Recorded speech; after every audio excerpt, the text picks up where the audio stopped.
Iran melakukan kesalahan fatal dengan mengubah krisis di Selat Hormuz menjadi serangan langsung terhadap 3 pangkalan dan fasilitas yang terkait dengan Amerika Serikat di Timur Tengah. Pada hari Rabu, 10 Juni 2026, Garda Revolusi Iran menyatakan telah meluncurkan rudal dan drone ke posisi-posisi Amerika di Bahrain, Yordania, dan Kuwait.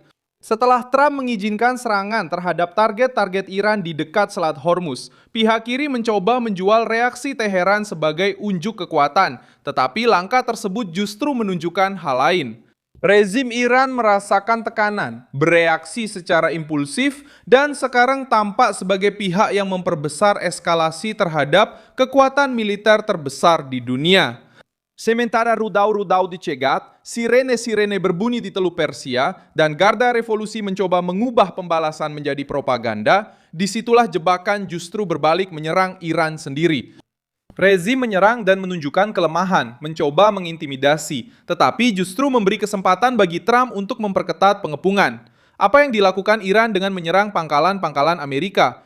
Mengapa Trump tidak terpancing oleh provokasi yang memicu kepanikan? Bagaimana pembalasan ini bisa menjadi masalah yang lebih besar lagi bagi Teheran? Saya akan segera menjelaskan semuanya kepada Anda. Jika Anda suka konten yang langsung ke inti dan tanpa basa-basi seperti ini, pertimbangkan untuk berlangganan karena di sini ada video seperti ini setiap hari. Krisis dimulai setelah jatuhnya helikopter. Dari Amerika Serikat, dekat Selat Hormuz, Trump mengaitkan kejadian tersebut dengan Iran dan menyatakan bahwa kedua tentara itu dalam keadaan baik.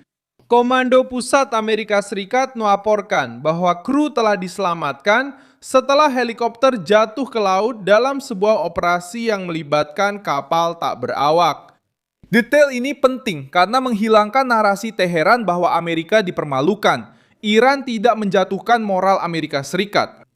Rezim menciptakan krisis, melihat para tentara berhasil diselamatkan dalam keadaan hidup dan membuka jalan bagi respons langsung terhadap struktur militernya sendiri di wilayah tersebut. Respons Amerika menghantam target-target Iran yang terkait dengan pertahanan udara, kendali darat, dan radar pengawasan di dekat Selat Hormuz. Tujuannya adalah untuk mengurangi kemampuan Iran dalam mengancam pasukan Amerika, pesawat, dan jalur pelayaran di salah satu wilayah paling sensitif di dunia. Trump mengizinkan tindakan tegas, namun tanpa menjual perang total sebagai tontonan.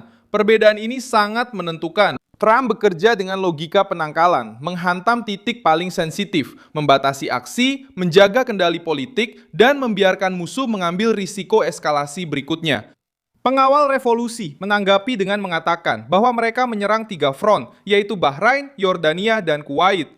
Di Bahrain, target simbolisnya bahkan lebih berat karena negara tersebut menjadi markas besar armada kelima Angkatan Laut Amerika Serikat di kawasan itu.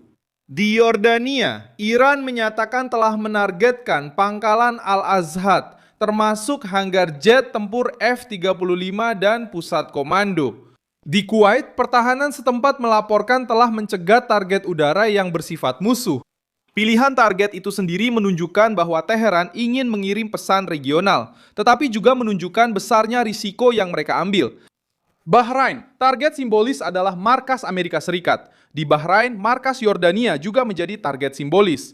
Target di Bahrain bersifat simbolis, seperti yang telah dinyatakan sebelumnya. Bahrain, markas besar 5 adalah target simbolis. Selain itu juga ada target-target udara. Teheran memilih target simbolis yang lebih bersifat regional, tetapi markas besar yang menjadi target simbolis ini menunjukkan pesan simbolis yang kuat dari Teheran terhadap pihak-pihak yang dianggap bermusuhan. Markas itu sendiri menjadi target simbolis. Markas besar Amerika Serikat adalah target simbolis di wilayah tersebut. Di Bahrain, markas simbolis itu disebut telah menjadi sasaran serangan udara terhadap target-target yang dianggap bermusuhan. Selain itu, Yordania mengatakan telah menembak jatuh 5 rudal yang diluncurkan dari Iran menuju Al-Azhar dengan puing-puing jatuh tanpa menimbulkan korban atau kerusakan.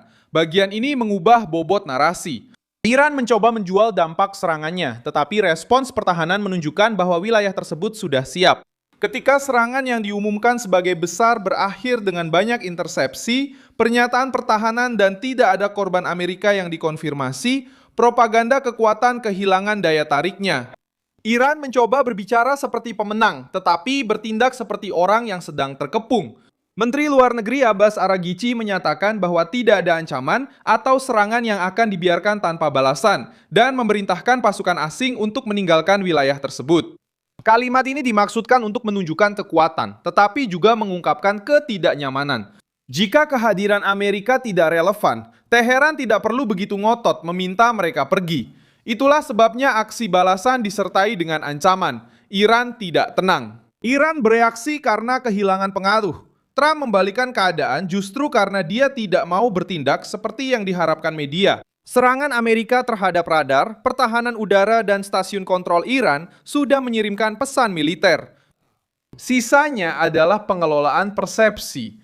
Ketika Trump tidak terlihat panik, lawan kehilangan sebagian dari efek psikologis yang mereka cari. Teheran menembakkan rudal untuk mencoba terlihat lebih besar dari yang sebenarnya. Tetapi mereka menghadapi pertahanan aktif dan seorang presiden yang tidak terburu-buru memberikan drama gratis kepada musuh-musuhnya. Wilayah tersebut sudah tegang sebelum putaran ini. Bahrain, Kuwait, dan Yordania tidak ingin menjadi panggung perang yang dipicu oleh rezim Iran untuk menyelamatkan narasi internalnya. Ketika rudal melintasi langit negara-negara tersebut, pemerintah setempat harus mengaktifkan pertahanan, melindungi warga sipil, dan merespons tekanan keamanan. Iran berusaha mengatakan bahwa mereka hanya menargetkan Amerika Serikat, tetapi justru menyeret seluruh kawasan ke dalam risiko. Inilah kontradiksinya. Teheran berbicara tentang kedaulatan, tetapi meluncurkan proyektil ke wilayah negara lain. Mereka berbicara tentang diplomasi, tetapi menggunakan drone dan rudal sebagai bahasa politik. Mereka berbicara tentang keamanan regional, tetapi memaksa tetangganya untuk berlari ke tempat perlindungan dan mengaktifkan sistem pertahanan. Pangkalan Al-Azraq di Yordania menjadi sorotan karena Iran mengklaim telah menargetkan hanggar F-35 dan pusat komando.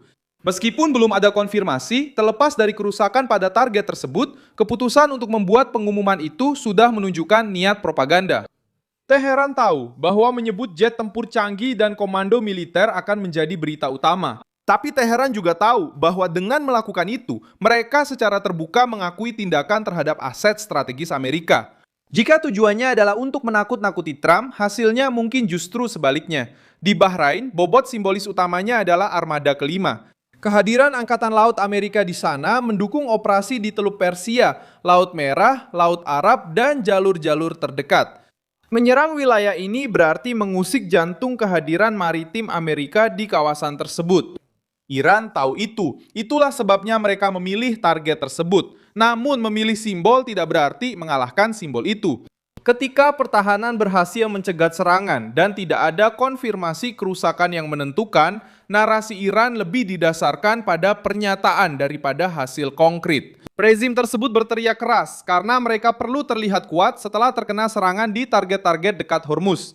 Di Kuwait, pencegatan terhadap target udara musuh memperkuat citra jaringan regional yang siap siaga. Hal ini juga membantu Trump. Kebijakan penggunaan kekuatan Amerika Serikat tidak hanya bergantung pada serangan tunggal. Itu bergantung pada aliansi, pangkalan, sistem pertahanan, kehadiran angkatan laut, dan kemampuan respons. Wilayah ini melihat bahwa ancaman tidak akan dibiarkan begitu saja. Mereka melihat bahwa ada reaksi. Mereka melihat bahwa ada konsekuensi. Sejarah Iran membantu memahami mengapa serangan ini adalah sebuah kesalahan. Pengawal revolusi selalu bekerja dengan tekanan tidak langsung, milisi, proksi, dan ancaman di laut. Rezim lebih suka beroperasi di wilayah abu-abu, mendorong sekutu dan kelompok bersenjata untuk menjaga jarak secara formal dari perang langsung. Kali ini, dengan melakukan serangan terhadap pangkalan Amerika di 3 negara, Teheran keluar dari wilayah abu-abu dan menempatkan tanda tangannya di pusat krisis. Tanda tangan ini mungkin menyenangkan propaganda internal selama beberapa jam, tetapi akan menimbulkan konsekuensi setelahnya. Semakin rezim mengakui bahwa merekalah pelakunya, semakin sulit untuk menyangkal tanggung jawab jika eskalasi memburuk. Paralel dengan krisis lain menunjukkan bagaimana rezim yang terpojok sering melakukan kesalahan ketika mereka menyamakan provokasi dengan kekuatan. Rusia pernah mencoba melakukan hal yang sama. Tekanan militer yang terus-menerus sebagai bentuk intimidasi terhadap Ukraina justru mendorong Eropa untuk meningkatkan pengeluaran pertahanan dan memperkuat persatuan militer. Tiongkok menggunakan tekanan di Indo-Pasifik, namun setiap langkah agresif justru mempercepat terbentuknya aliansi-aliansi untuk membendungnya di sekitarnya. Sementara Teheran menembaki pangkalan-pangkalan Amerika dan berbicara tentang respons yang tegas. Sekutu-sekutu regionalnya juga mendapat tekanan. Hal ini membuat rezim tersebut berada dalam posisi rentan di dua sisi sekaligus. Mereka harus menunjukkan kekuatan kepada pendukung dalam negerinya, namun juga harus menghindari perang yang bisa menghancurkan lebih banyak infrastruktur militer. Trump menyadari kontradiksi ini dan memanfaatkannya secara brutal. Saya Milson Alves Global, dan tujuan saya adalah membuat Anda tetap mendapat informasi yang benar setiap hari. Tautan berita ada di deskripsi video. Beri like pada video ini, subscribe ke channel, dan di akhir lihat komentar agar Anda bisa lebih terlibat dengan komunitas Milson Alves.